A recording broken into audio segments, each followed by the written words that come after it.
Hi, my name is Donna Crawford, and I would like to share a story with you about a very courageous young man.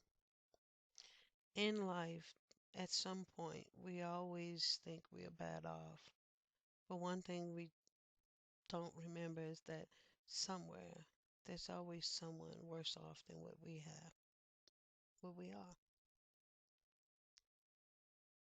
After Katrina, I lived in this FEMA home for 3 years.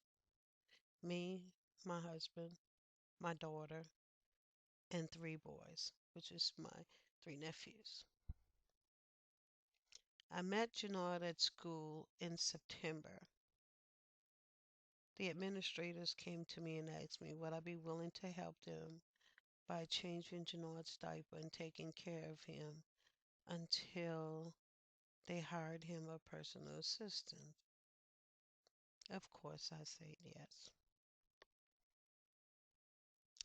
Jannard is such a sweet young man. He was 18, had very little verbal skills, and a wheelchair, and had worn a diaper his whole life.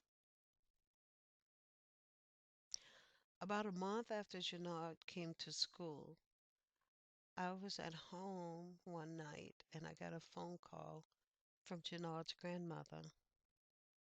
From his aunt, not his grandmother, his aunt. She explained to me that she had an emergency and she had nowhere for Jannard to go. Could I take him for the weekend? And I said yes.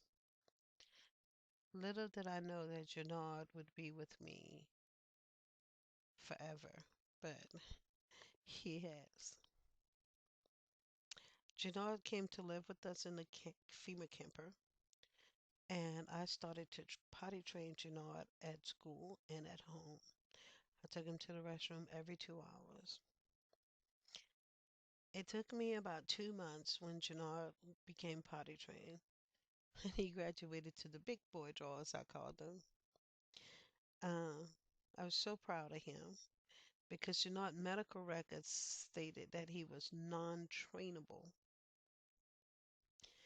Because of Jannard's age, being 18, my husband and I could not adopt him, so we became Jannard's legal guardians.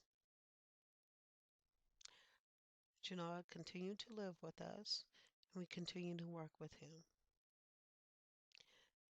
Jannard has accomplished so much in such a short time.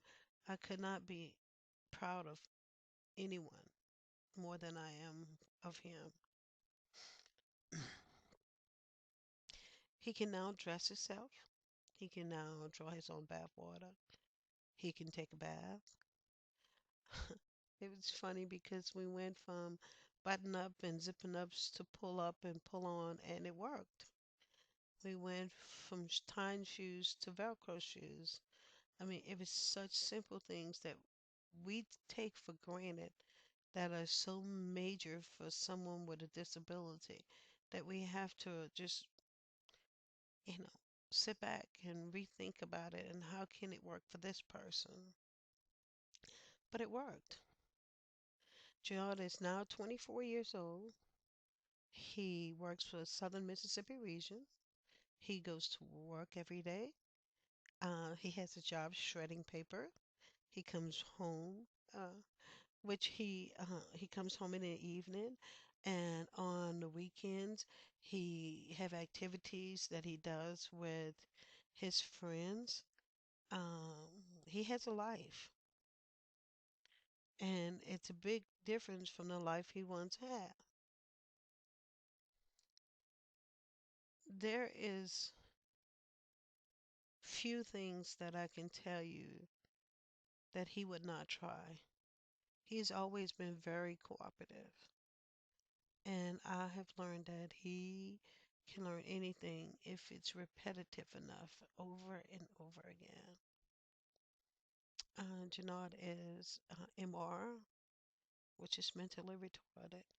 He has cerebral palsy.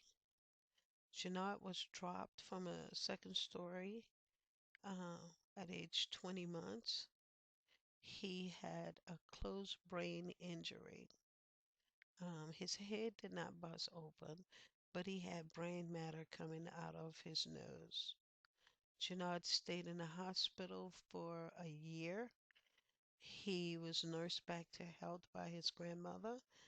She got custody of him at age 20 months and had him up until 18.